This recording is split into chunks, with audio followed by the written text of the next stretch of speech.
Olá pessoal, meu nome é Christian. Sejam muito bem-vindos ao NAB Talks, seu podcast de carreira e liderança.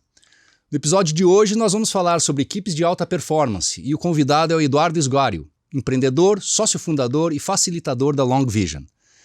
Esse programa é um oferecimento da NAB Capital Humano, consultoria especializada em recrutamento de executivos e desenvolvimento de lideranças. Seja muito bem-vindo, Eduardo. Obrigado, Christian. Primeiramente, um prazer estar com você aqui para falar de uma das minhas paixões, que é, de fato, equipes de alta performance, liderança, desenvolvimento humano. E fiquei muito feliz com o convite. Obrigado. Poxa, eu que te agradeço, vai ser um programa muito legal, uma conversa super interessante. Você é um dos maiores especialistas talvez no nosso mercado, e é um assunto que eu também gosto muito. Então vai ser show.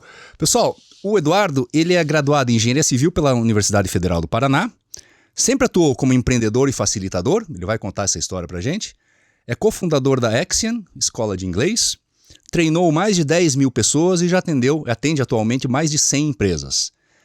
Que legal, Eduardo, conta um pouquinho da tua carreira pra gente, cara, como é que você chegou onde chegou? Legal. É uma história interessante, Christian, quando a gente olha para trás, né? Eu sempre gostei muito de exatas quando eu estudava, né? Segundo grau, primeiro grau, gostava de matemática, física. Falei, eu vou para engenharia. Né? Acho que esse é o que eu vou fazer. Mas eu tinha um sonho de morar fora. Eu queria muito ter uma experiência internacional. Eu queria fazer um intercâmbio. Em 91 para 92, então eu, com 16 para 17 anos, tenho uma conversa com meus pais e falo assim, olha, eu queria estudar fora, eu queria ter uma oportunidade fora. Como é que a gente faz? Será que dá para fazer isso? E aí eu lembro muito bem daquela conversa, meu pai falou assim, olha, aquele programa do Rotary, que a família custeia parte, Rotary custeia outra parte, você pode ir, faculdade, esqueça, não tem a mínima chance que não tem condições financeiras de bancar uma faculdade nos Estados Unidos. Falei, bom, tudo bem. E aí eu fui morar nos Estados Unidos, eu fui intercambista, morei no estado de Nova York, morei perto de Albany, que é a capital do estado de Nova York. Muitas pessoas acham que Nova York é a capital, mas não é Albany. Muito ao norte e frio pra caramba. Faço meu último ano de high school, volto pra cá depois disso, essa experiência, e começo a fazer engenharia civil na Federal. E quando eu volto, Christian, eu volto com aquela ideia de, eu lá com 16, 17 anos, todo mundo já trabalhava nos Estados Unidos, né? Eu volto pra cá, meus amigos, todo mundo só estuda. Eu acho que eu preciso começar a trabalhar também. Eu voltei com uma cultura ou um pensamento um pouco diferente. Bom, paralelo à faculdade, eu comecei a dar aula de inglês. Falei, bom, o que eu vou fazer? Meu inglês estava fluente. Me candidatei para uma vaga numa escola de inglês em Curitiba, numa dessas redes de franquia, e comecei a dar aula. Eu com 18 anos, dando aula de inglês. E para te falar a verdade, Christian, me achei de cara, porque eu nunca mais saí do ambiente de sala de aula. Eu apenas mudei o conteúdo em inglês para educação corporativa, que é o que a gente faz hoje na Long Vision. E meu primeiro negócio foi uma rede de escolas de inglês em Curitiba. Eu tive franquia própria, marca própria, dei aula para inúmeros executivos. E tem uma história interessante para eu te contar depois, como é que eu saio da escola de inglês e passo para a Long Vision, para essa consultoria de desenvolvimento. Né? Posso contar essa história agora? Deve, fica à vontade. Então vamos lá. Uma das pessoas que para mim foi muito marcante na minha história foi o Dr. Miguel Kriegsner, sócio fundador do Grupo Boticário. Para mim, um dos maiores empresários que eu já conheci, um visionário. E eu estou na escola de inglês uma manhã, era uma casa 800 metros quadrados. Na sua escola? Na minha escola. Na minha escola. Uma casa ali no Cabral, 800 metros quadrados. A gente estava no início do negócio, todas as salas vazias, não tinha quase nenhum aluno. E eu recebo uma ligação do Dr. Miguel. Eu atendi. Eu estava na recepção e tocou o telefone e falei, olha, eu sou o Miguel, recebi uma indicação para fazer aula de inglês com o Eduardo, aula particular. Como é que eu faço?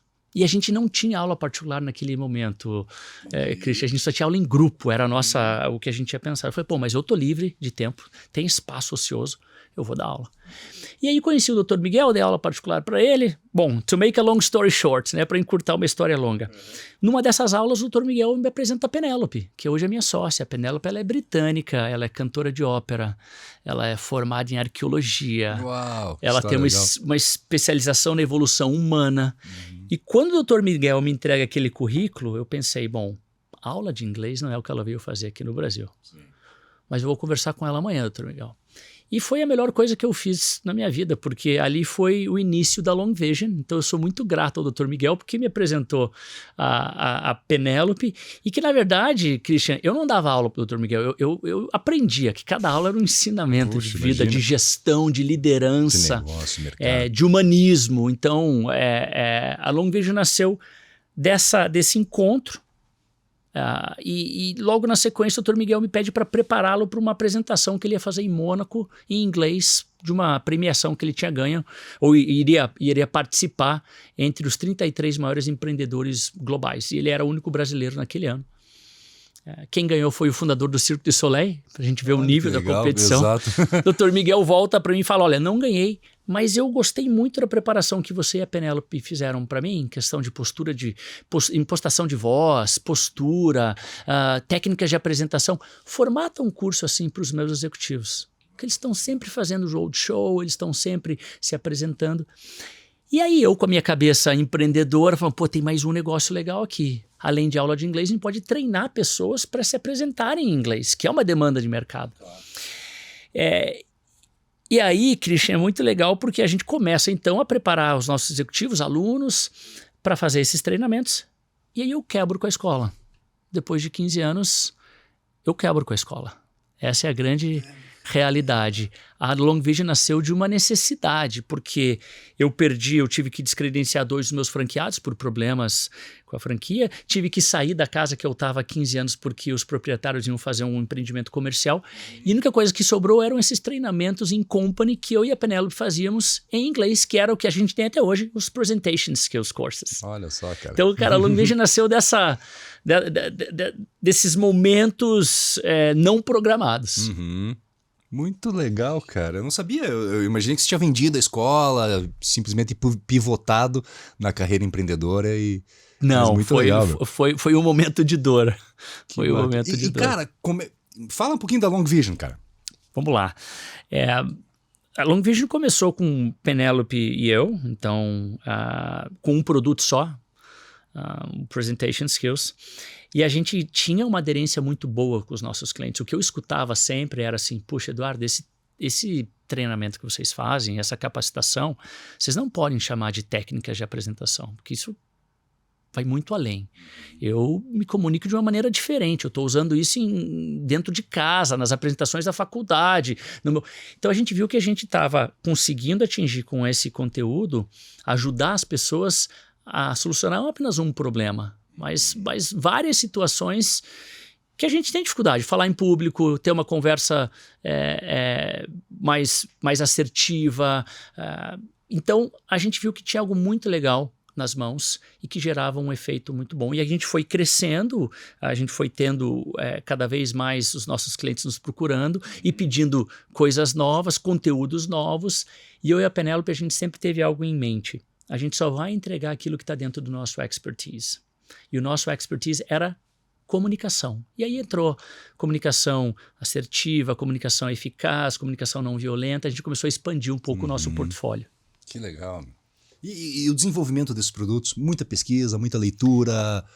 Bastante, até que sim, e sempre muito vindo também dos clientes, demandas dos clientes, das empresas. A gente precisa capacitar ou treinar os nossos funcionários hoje com esse tema, vocês atendem. E foi assim que veio talvez um segundo grande momento da Long Vision, há mais ou menos uns 8, 9 anos atrás, quando o então CEO do Banco Senegal, Carlos Sisto, veio aqui para um STA dele, um Short Term Assignment de 3 anos para o Brasil, e a gente começou a fazer vários trabalhos com o Carlo e com toda a turma do Banco Senegal, e ele falou, Edu, esse ano eu quero trabalhar equipes de alta performance. Já fiz todos os trabalhos de comunicação, mas eu quero trabalhar com equipes de alta performance. E ele me deu um livro para ler. Ele falou, você conhece esse livro aqui? O livro do Patrick Lencioni, que chama-se The 5 Dysfunctions of a Team, é um best-seller, inclusive super recomendo. E ele me deu o livro e falou, olha, eu quero que você leia esse livro. Eu fiz esse trabalho com os meus pares na Europa e eu quero cascatear isso no Brasil. E você e a Penélope adoram a maneira que vocês trabalham em sala de aula, a maneira que vocês facilitam conteúdos e as dinâmicas de grupo. E eu não vou contratar uma consultoria americana para ficar aqui 1 ano fazendo isso, eu quero que vocês façam. De novo, foi mais um encontro do acaso, Christian, porque eu e a Penélope vamos então assistir essa entrega do Carlo com essa consultora americana e foi paixão à primeira vista, porque a hora que a gente ficou aqueles 3 dias imersos naquele off-site, entendendo o que estava por trás daquela metodologia, o que ela gerava dentro das equipes, as mudanças comportamentais que ela provocava, eu falei para a Penélope, vamos nos preparar melhor, vamos nos certificar. E aí eu fui pesquisar como é que fazia e descobri que você poderia ser um parceiro autorizado da metodologia.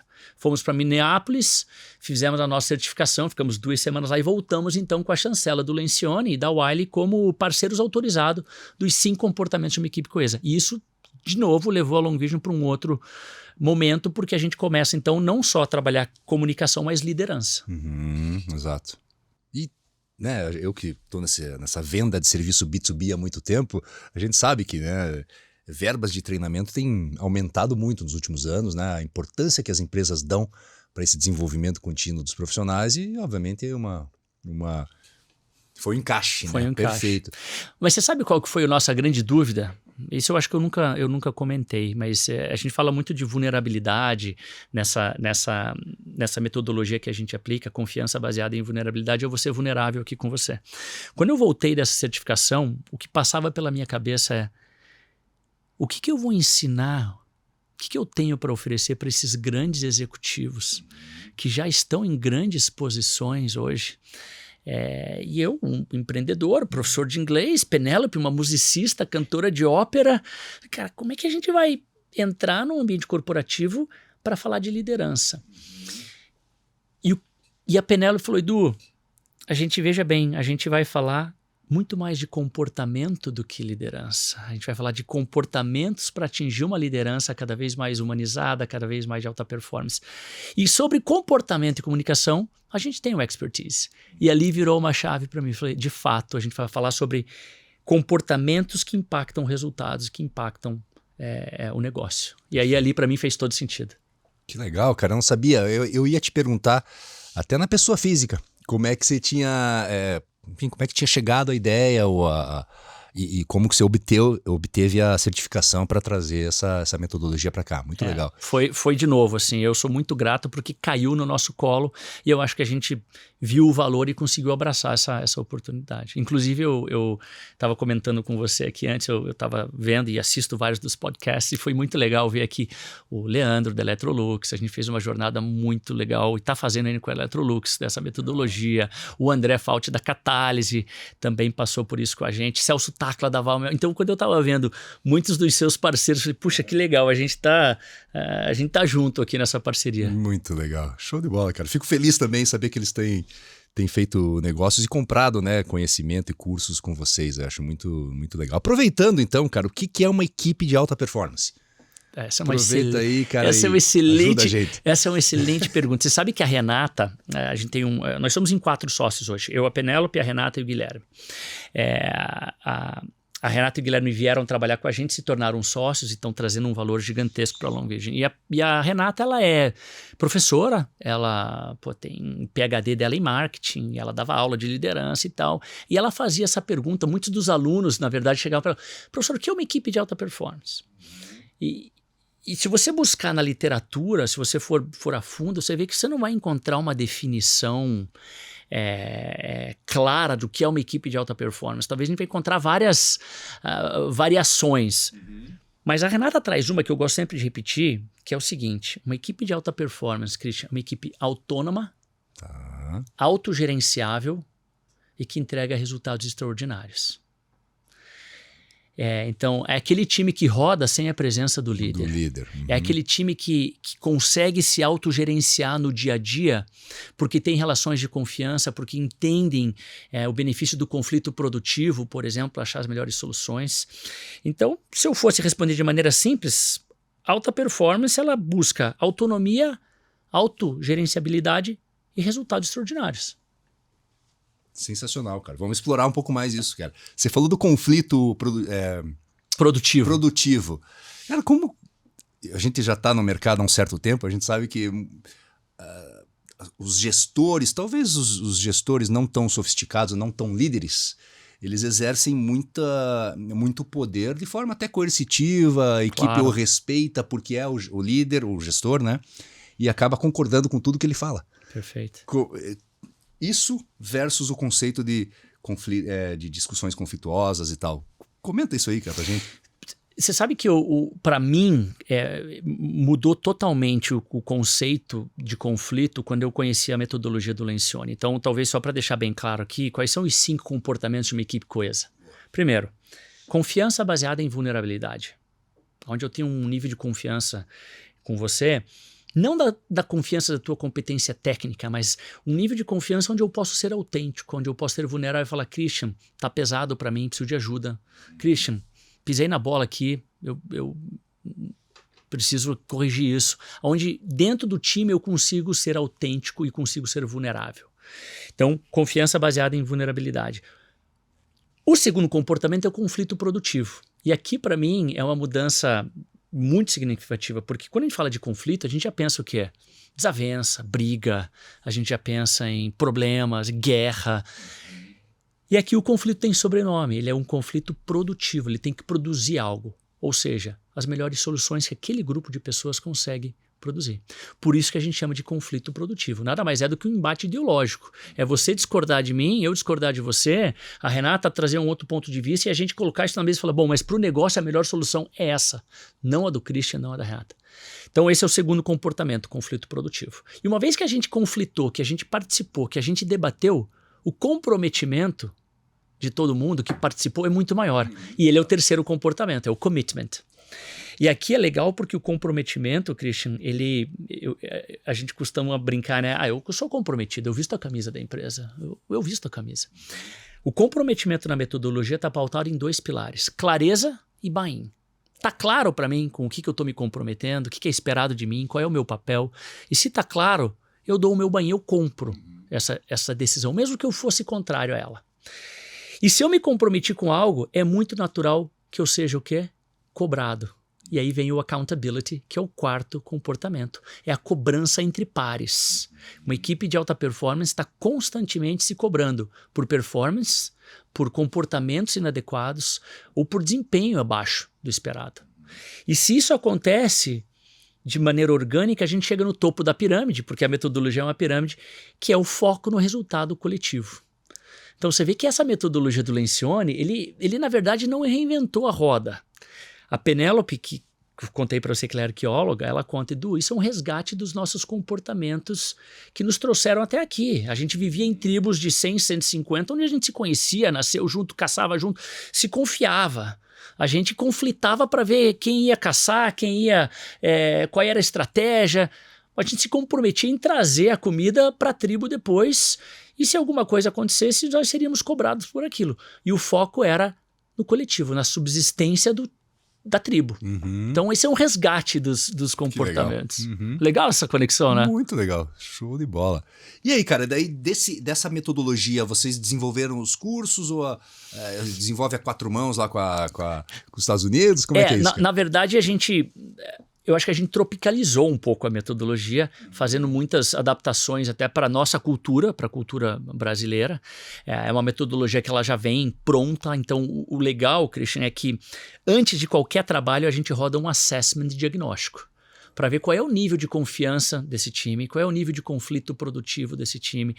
E essa pirâmide, que depois vem como um relatório, ela nos mostra se o time tem uma confiança baixa, média ou alta. Um conflito produtivo baixo, médio ou alto. Então a gente tem um raio-x para trabalhar com o time nessa jornada que de fato é uma jornada. Ela pode ser uma jornada pocket, uma jornada estendida, uma jornada completa, onde a gente fica de 1 a 2 anos com os times fazendo vários follow-ups, vários touch points, porque quando a gente fala de mudança comportamental ou cultural, não é uma ação isolada, né, Christian? Sim. Mudar comportamento enraizado não é fácil. Exato.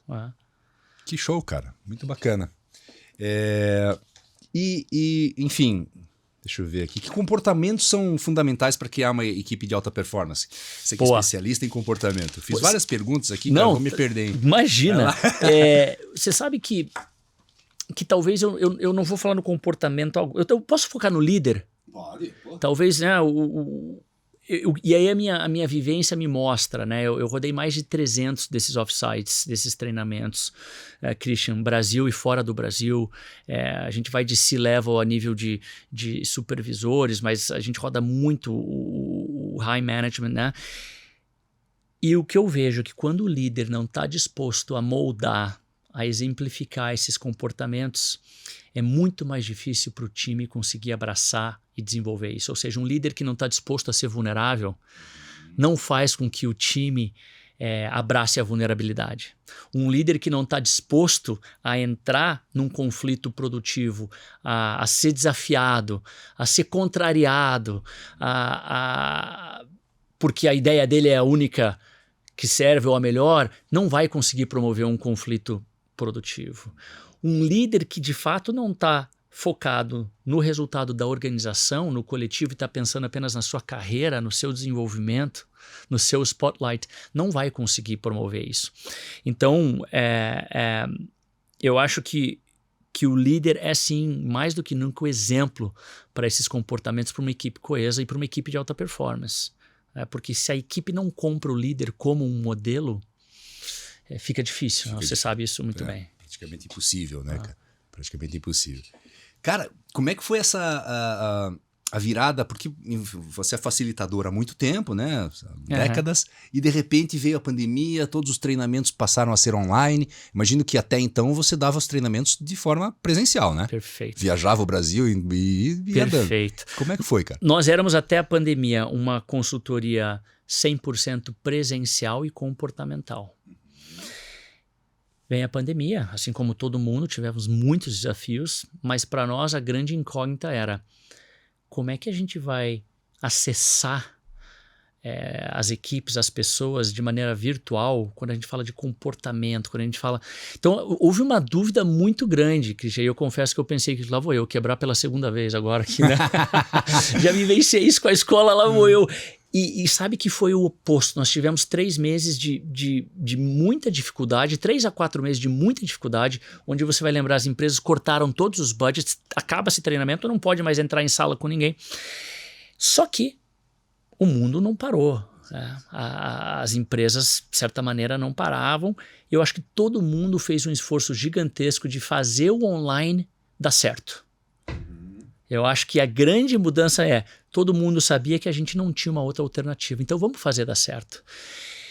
E aquilo para nós da pandemia abriu muitas portas, porque como a gente entrega os nossos conteúdos em português, inglês e espanhol, nós temos os 3 idiomas, a gente conseguiu ainda mais alcançar equipes fora do Brasil. Então eu vou dar um exemplo aqui. A gente fez um trabalho quando o iFood comprou o seu maior concorrente na Colômbia, que era o Domicílios. A gente fez a integração desse comitê executivo, desses 2 online. Eu fiz o comitê executivo da Sephora na Rússia, era para ser presencial, mas por causa da pandemia eles já tinham contratado o serviço, eu não pude viajar. Vamos rodar então online. Era eu, 12 russos e russas na sala falando de confiança, vulnerabilidade. Foi uma experiência fantástica. E aquilo foi abrindo muitas portas para nós no online. Então a gente conseguiu cruzar fronteiras que talvez no presencial a gente não conseguiria. Sensacional. Mas por outro lado, cara, como facilitador, professor, consultor, eu sou professor também há bastante tempo, como é difícil você manter o engajamento alto, a conexão. É diferente de um trabalho presencial com 8 ou 10 gerentes, ou diretores, versus 8 ou 10 numa sala de Zoom, um com câmera fechada, outro câmera aberta, até os recursos que você tem para cativar essa audiência. Como é que foi isso, cara? Deve ter sido muito desafiador no começo. Foi, mas a gente se preparou muito para isso. Esses 3 meses que a gente ficou sem demanda nenhuma, a gente semanalmente treinava o time da Long Vision, a gente experimentava as soluções online e isso nos ajudou muito, até a conhecer as ferramentas. E hoje tem soluções muito boas, você cria breakout rooms, você consegue fazer um whiteboard na tela, então, é claro, não tem o corpo a corpo, mas funciona muito bem. E você estava falando de facilitador de sala de aula, né? Eu acho que esse talvez seja o meu grande desafio hoje, Christian, porque é muito difícil para mim sair de sala de aula. Você como professor sabe, a gente quando está lá, a gente aprende muito mais do que ensina. E esse é o meu grande desafio hoje, conseguir sair mais de sala de aula e ter mais tempo de qualidade na gestão hoje da Long Vision. Imagino que isso está no teu to-do list, né? Com certeza. Como empresário também, né? A empresa vai atingindo uma certa estrutura, tamanho, que fica inviável, né? Que você esteja presente em todas as salas de aula, todos os treinamentos. É impossível. É importante ensinar as pessoas e passar esse conhecimento. Que legal, Hoje cara. somos em 10 facilitadores. Poxa. Na verdade, nós não nos chamamos de facilitadores, nos chamamos de inspiradores. O departamento da Penélope é o departamento dos inspiradores. O que a gente quer, de fato, é inspirar as pessoas e impactar os resultados delas. Pessoais, profissionais. É por isso que a gente entra em sala. Então, e eu acho que isso também foi o grande diferencial da Long Vision, sabe, Christian? A maneira como a gente facilita e entrega o conteúdo que a gente entrega. Você é professor, o livro está lá, o conteúdo é o mesmo. O que diferencia é a maneira que você consegue engajar os teus alunos, as dinâmicas que você cria, a conexão que você cria. Eu acho que isso é um ponto forte da Long Vision. Legal, cara.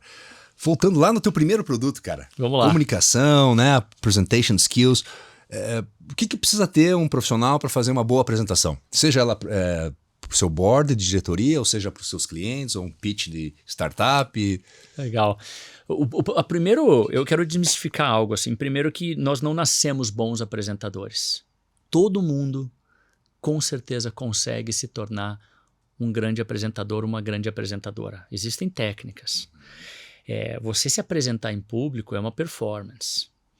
É como um atleta que treina o ano inteiro ou 4 anos para uma prova de 10 segundos na Olimpíada. E a gente vê os 10 segundos, mas a gente não vê o treino que ele teve. E quando a gente vê esses grandes apresentadores, né? Barack Obama, Al Gore, e tem vários. A gente o cara nasceu para isso, ele é político. Não, ele pode até ter uma facilidade, mas ele se desenvolve, ele tem técnicas, ele treina, ele performa. Então, o que eu pude compartilhar aqui é que o grande segredo de fazer apresentações é se preparar, é treinar, é o famoso ensaio. E não é chegar lá na frente, eu conheço esse conteúdo, eu vou lá no board e eu vou apresentar. E chega lá, você é pego de surpresa com uma pergunta que você não tinha se preparado, e aí aquela preparação que nem houve cai por terra, né? Uhum, que legal. Ou seja, o grande segredo é a preparação. Existem técnicas, claro, mas é a preparação. Mas isso faz parte da preparação. Né? Você sabe que você agora perguntando conectou muito com quando eu dava aula de inglês. Tá? E aí você deve conhecer várias pessoas que provavelmente se comunicam muito bem em inglês, mas na hora da pressão acaba não conseguindo ter aquela fluidez na comunicação porque teve uma interferência muito grande aqui. Certo. Ou seja, eu não fui perfeito, eu cometi um erro, eu conjuguei o verbo errado. E isso acontece muito também nas apresentações. Se a gente for buscar uma perfeição, não der alternativa para o erro, uma permissão para errar, a gente acaba se bloqueando. Olha só, olha que interessante. Eu já recebi gente, eu sou super perfeccionista, né? Mas você contando essa história, Eduardo, eu me lembro de um convidado que eu recebi aqui, que quando, né, semanas depois da gravação, o episódio foi ao ar, é uma conversa, um podcast, quer dizer, 50, 60 minutos conversando, evidentemente uma palavrinha errada aqui, claro, ou uma gaguejada você dá. E aí ele me ligou preocupado, Christian, não ficou perfeito, será que temos como refazer? Eu falei, não, amigo. Não precisa. Não precisa, tá perfeito. E é isso que traz uma forma natural de se comunicar, foi uma conversa, né? Perfeito. Você não tá ensaiando, enfim, a leitura uma cena, né? Uma cena, exato, perfeito, na frente da tela e tal. E aí, inclusive, foi um episódio que deu super certo, deu bastante visibilidade e ele depois gostou. Que legal. Mas acontece isso, que né, legal, cara? Que mais, cara? O que você acha que a gente não pode deixar de falar, cara? Que assunto que a gente não pode deixar de falar hoje? Eu acho importantíssimo a gente falar das pessoas, das executivas, dos executivos, dos gestores serem accountable pelo seu próprio desenvolvimento. E aí, né? Accountable sendo os responsáveis pela sua carreira, pelo seu desenvolvimento. nessa minha andança, eu costumo escutar muito de, pô, mas a empresa não me proporcionou isso, a empresa não... E as pessoas acabam esquecendo que essa escolha está nas suas mãos, quer dizer, o seu autodesenvolvimento, você buscar desenvolvimento para você, não apenas porque a empresa precisa, mas porque você quer se desenvolver, você quer se tornar um profissional melhor. O que eu posso dizer para você nessa minha jornada é que essa metodologia dos 5 comportamentos, para mim, me tornou um pai melhor, me tornou um filho melhor, um colega de trabalho melhor, um líder melhor, porque eu comecei a trabalhar naquilo que eu precisava desenvolver, como líder, como colega de trabalho, como pai, ser mais vulnerável, entender que esse conflito produtivo e você discutir com o teu filho uma solução diferente, não é só porque você é pai que você tem que impor. Então isso me ajudou muito em vários outros aspectos. Mas, de novo, ninguém me impôs isso, eu fui atrás. Sim. Eu acho que isso, você que lida com muitos líderes, e eu que também permeio essa camada, eu vejo muitas vezes as pessoas esperando que as empresas façam isso por elas. Muito legal, Eduardo, você falou isso e olha, eu não consigo contar o número de vezes que eu escutei isso em sala de entrevista. Ah, mas você saiu, você ficou 14 anos como gerente daquela empresa e depois saiu e virou gerente da outra empresa. O que aconteceu? Puxa, eu perdi as janelas de desenvolvimento, a empresa nunca investiu em mim. Eu falo assim, como assim a empresa nunca investiu em você, né? Que tipo de valor você vai entregar para a companhia para ela investir em você? Você não pode guardar e ainda bem que isso está mudando, né, Eduardo? As pessoas estão um pouco mais conscientes de que a carreira é responsabilidade dela mesma. E eu acho que a gente tem melhores alternativas hoje. Hoje a gente tem maneiras de consumir conteúdo de maneira digital, não precisa ser só presencial, de maneira assíncrona, em outros idiomas. Então eu acho que hoje tá lá, o conteúdo tá lá, a informação tá lá. Nós precisamos ter essa vontade e ir atrás. Legal. Não tem a menor dúvida.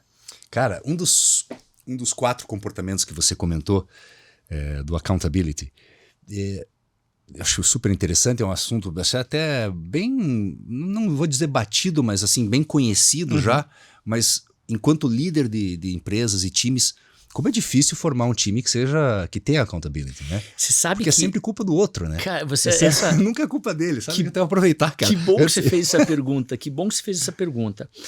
Porque olha só, primeiro vamos explicar, vamos definir accountability.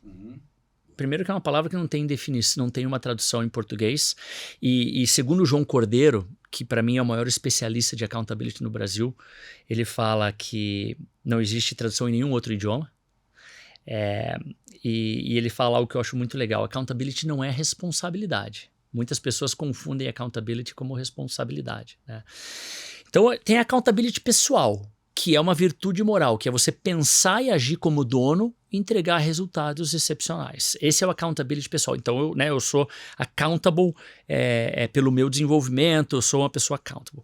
Na metodologia, Christian, o accountability ele tem um viés, ele tem um viés de um pouco diferente.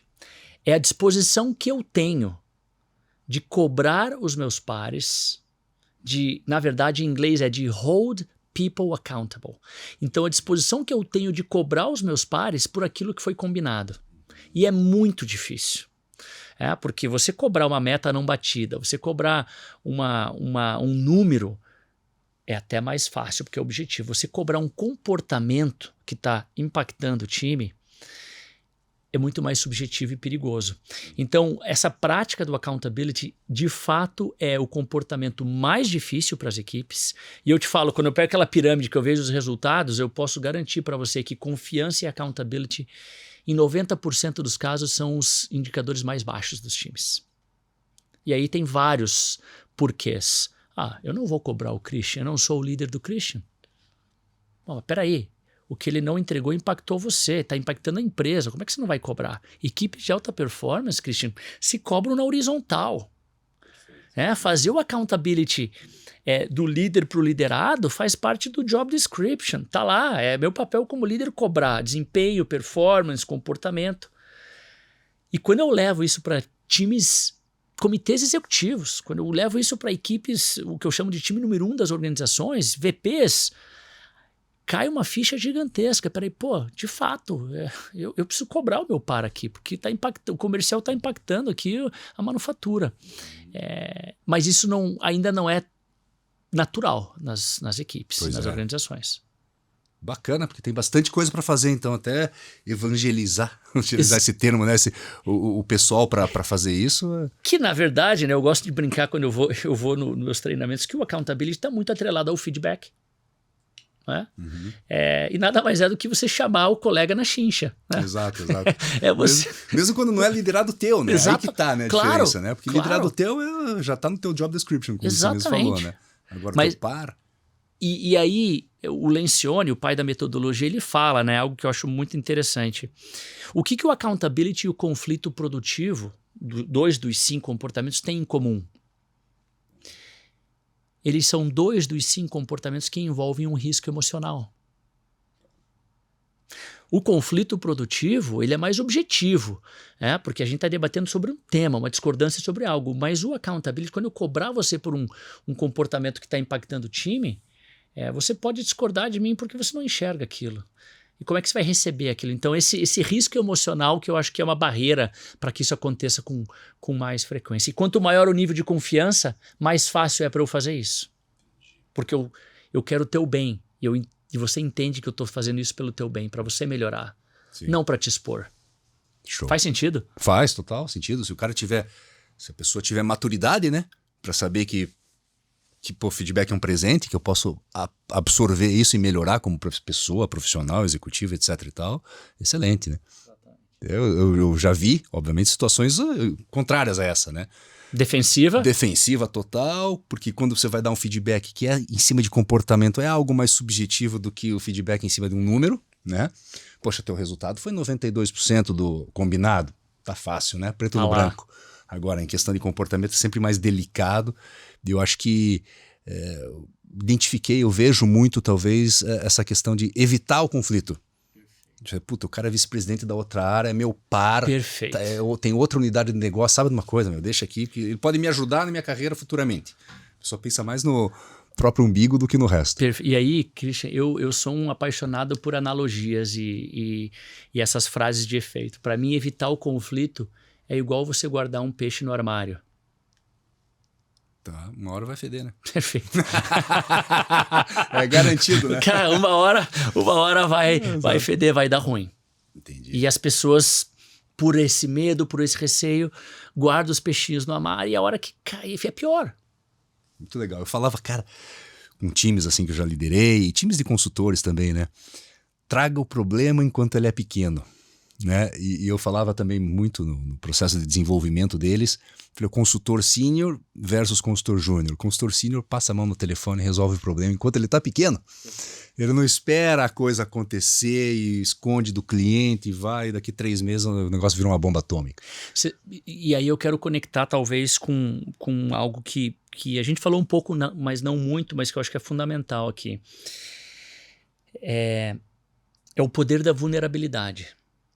Porque a pessoa que está disposta a trazer o problema rápido, a falar que errou, pisei na bola, isso aqui vai dar ruim, ela tem uma disposição a ser vulnerável. Que você assumir um erro, você apontar uma falha, você falar, isso nada mais é do que ser vulnerável. As pessoas confundem vulnerabilidade com fraqueza. Para mim, vulnerabilidade é uma demonstração de coragem, de você falar, não sou bom nisso aqui, preciso me desenvolver. Vou precisar de ajuda para lidar com o meu time, que eu acho que eu perdi a mão, não sei o que fazer. Mas as pessoas fazem o quê? Se protegem, não querem ser vulneráveis para não mostrar uma fraqueza, para não serem taxados de incompetente ou para medo de sofrer alguma consequência, porque... e aí eu vou acobertando, porque eu vou resolver, até a hora que não resolve, e aí abre o armário. E, cara, como é que cria uma cultura como essa de colaboração, de confiança? Porque eu preciso confiar no meu líder ou no meu time para poder, talvez, demonstrar que eu tenho alguma fraqueza, uma vulnerabilidade, um gap de competência em determinada função. Como é que a gente... Eu vou ali, como é que a gente acelera esse processo, porque muitas vezes a gente não tem o tempo que às vezes é necessário. As relações de confiança, muitas pessoas falam, pô, eu preciso de tempo para desenvolver uma relação de confiança com o Christian. Eu preciso comer 10 quilos de sal junto com o Christian. Né? Já escutei essa também. E eu digo que a vulnerabilidade é um acelerador desse processo. Né? Vou dar um exemplo aqui para você, eu gosto muito dessa história. Imagina que a gente não se conhecesse, e que a gente está aqui num grupo de estudos e a gente se conheceu aqui e você e eu temos o mesmo hobby, que é escalada, trekking, montanhismo e tal. E eu te convido para... Cara, vai ter uma escalada aqui no Pico do Marumbi, final de semana, vamos lá, umas 30 pessoas. Você topa, vamos lá. A gente não se conhecia. Cara, a gente vai, na volta a gente se perde desse grupo. O grupo volta e a gente não volta. Nós ficamos 15 dias ali na Serra do Mar, lutando pela nossa sobrevivência, e no 16º dia nós somos resgatados com helicóptero e tal. Beleza. Foram 16 dias. Volta para esse grupo de estudos aqui, vamos dizer que tem aqui a Márcia, que conhece o Paulo, e começam a trabalhar juntos aí, e trabalham juntos na mesma área por 10 meses, 1 ano, 12 meses. Que dupla você acha que vai desenvolver uma relação de confiança e conexão mais forte? Eu e você, nesses 15 dias lá na Serra do Mar, ou o Paulo e a Márcia? Provavelmente. O que você acha? Com certeza eu e você. Pô, mas são 15 dias versus 1 ano? Foi intenso, né? Sabe por quê? Cara, a gente vai ser vulnerável um com o outro. Tenho certeza que talvez no dia 3, dia 4, a gente vai começar a falar das nossas famílias, dos nossos medos, o que eu fiz na minha vida, minhas angústias, meus sonhos, se eu sair daqui, as minhas ambições. A gente vai se conhecer como pessoa. A gente vai conflitar produtivamente para saber que caminho nós vamos para sobreviver. O que eu faço? Onde é que eu acho um local para acampar? Você vai buscar água. Se você se comprometer em buscar água e voltar sem, eu vou te cobrar. Então você vê que nessa jornada dos 15 dias a gente passa pelos 5 comportamentos, porque a gente tem um foco em comum, um objetivo em comum, que é a sobrevivência. E muitas vezes nos times as equipes não se conhecem, as pessoas não se conhecem como pessoa. Conheço o Christian, colega, gerente de marketing, mas não conheço você como pessoa. Então, como que a gente faz isso? Se conhecendo, investindo mais tempo juntos, conhecendo o ser humano e não apenas o profissional. E esse é o trabalho que a Long Vision faz dentro de sala de aula, é acelerar essas conexões através de uma metodologia, de uma estrutura, mas que faz com que as pessoas se conheçam. Eu faço trabalhos, Christian, pessoas que trabalham juntos há 10, 12 anos, e a gente promove nesses encontros um exercício da roda da vida, que as pessoas contam 8 itens da sua vida, algo muito simples, mas que gera uma conexão maravilhosa, e as pessoas descobrem coisas que eu jamais imaginei que você passou por isso na tua vida. E isso faz com que eu aumente o meu nível de empatia por você, a minha admiração por você, e diminua o meu julgamento. Porque muitas vezes o que a gente vê na empresa é uma fotografia do Christian, não o filme todo. Então, eu acho que isso é um acelerador. Muito legal. Porque a gente sabe, né, que felizmente ou infelizmente ainda temos líderes de todos os jeitos, né, Claro. no mercado. Talvez esses que tem interesse genuíno nas pessoas, nos seus liderados e etc e tal, e tem outros que, né, Eu quero o resultado. fingem que tem interesse, nem aguardam você responder e já estão dando as ordens, vamos dizer assim, né? E eu te garanto, os líderes que eu vivenciei, que são de fato genuinamente preocupados com as pessoas, tanto quanto são preocupados com os resultados, a dinâmica do time é totalmente diferente.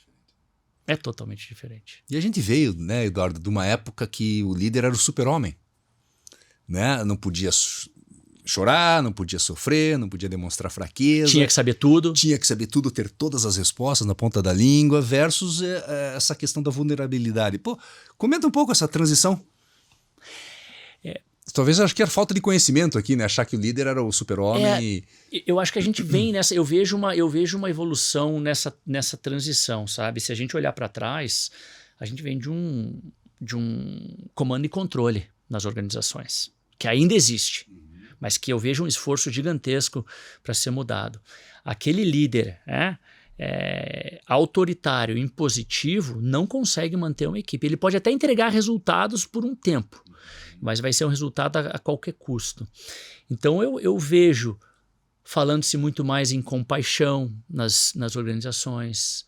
eu vejo um exercício muito maior de empatia, de entendimento do outro. Eu acho que a pandemia nos ajudou com essa questão da vulnerabilidade, né? Não dava para... Eu estava em casa, tenho 3 filhos, de repente eu tô lá no meio do treinamento, chegava o meu pequenininho, Exato. e aí... Então, trocar a fralda.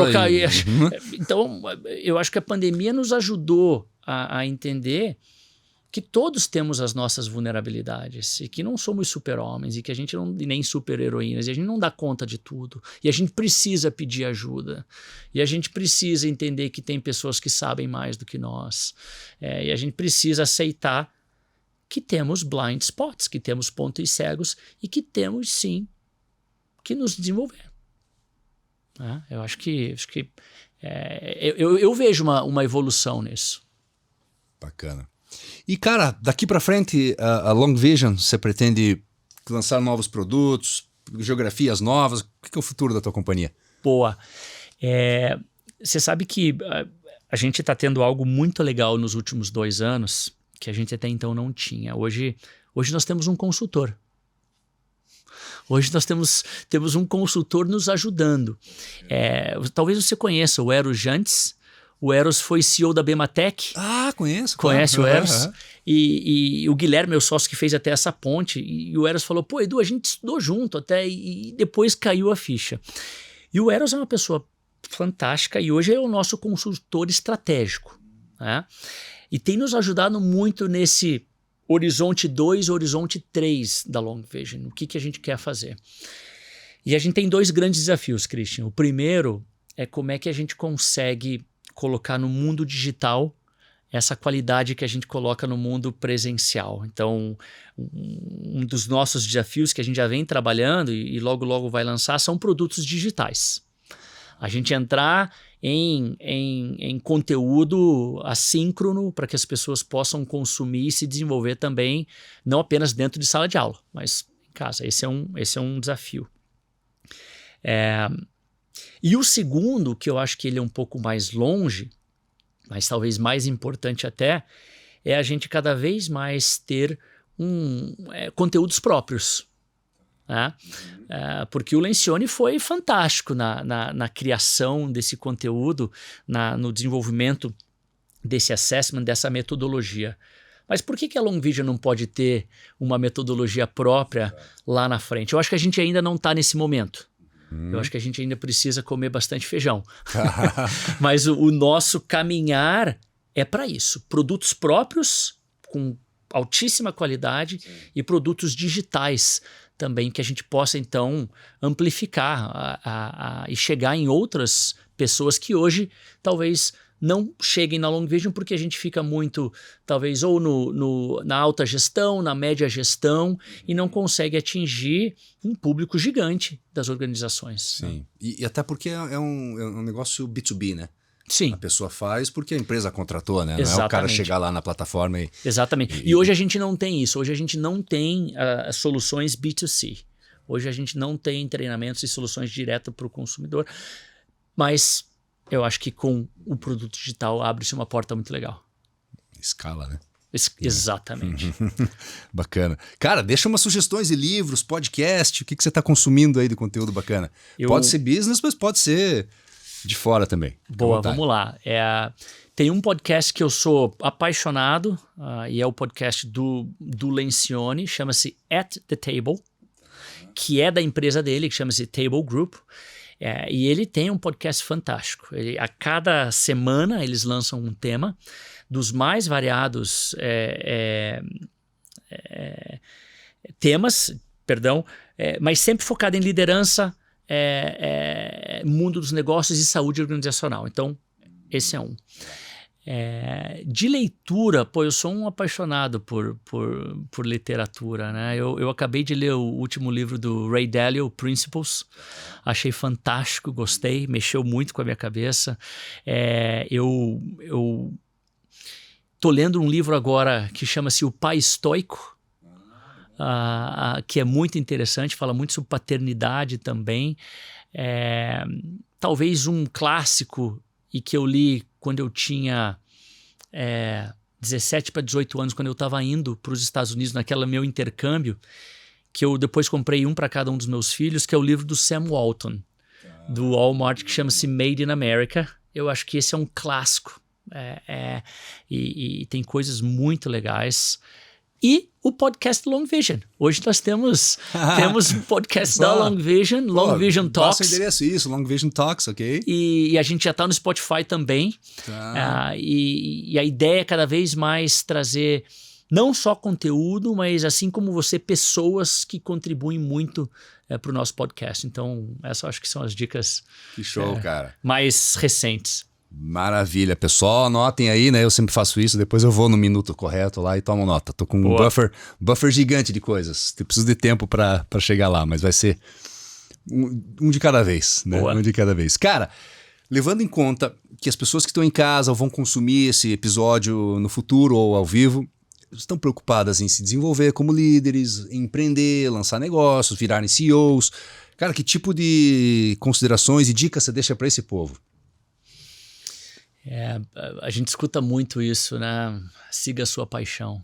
Né? Nem sempre dá para a gente seguir a sua paixão. A dica que eu diria é se desenvolva. Saia da tua zona de conforto, se desafie,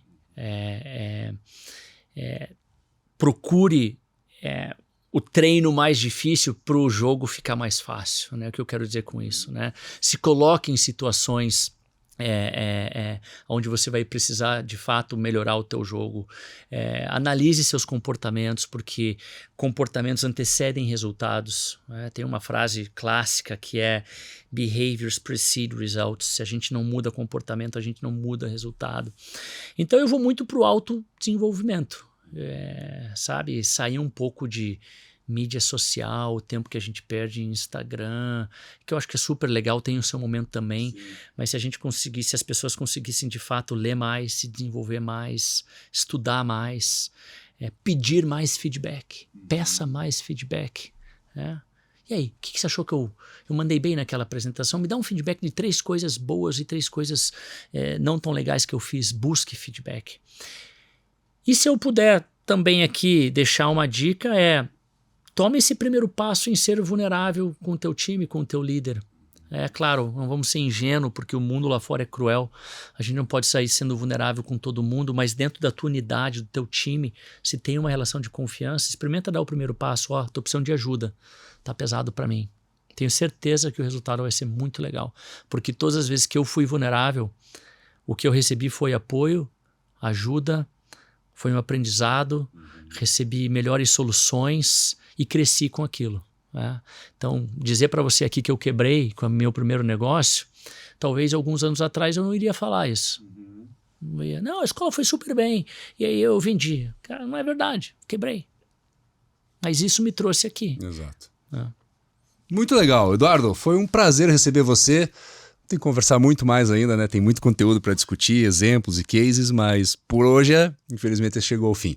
Que pena, mas foi muito legal. Passa muito rápido, né, Christian? Passa muito rápido. Obrigado, Eduardo. Obrigado a você por colocar esse ambiente tão aberto e fácil para a gente trocar. Espero ter contribuído para o teu canal. Obrigado. Com certeza. Muito obrigado. Pessoal, e assim chegamos ao final desse episódio do NAB Talks. Se você gostou do conteúdo, curta, compartilhe e assine o canal. Se quiser falar sobre recrutamento de executivos e lideranças, entre em contato conosco. Obrigado e até a próxima semana.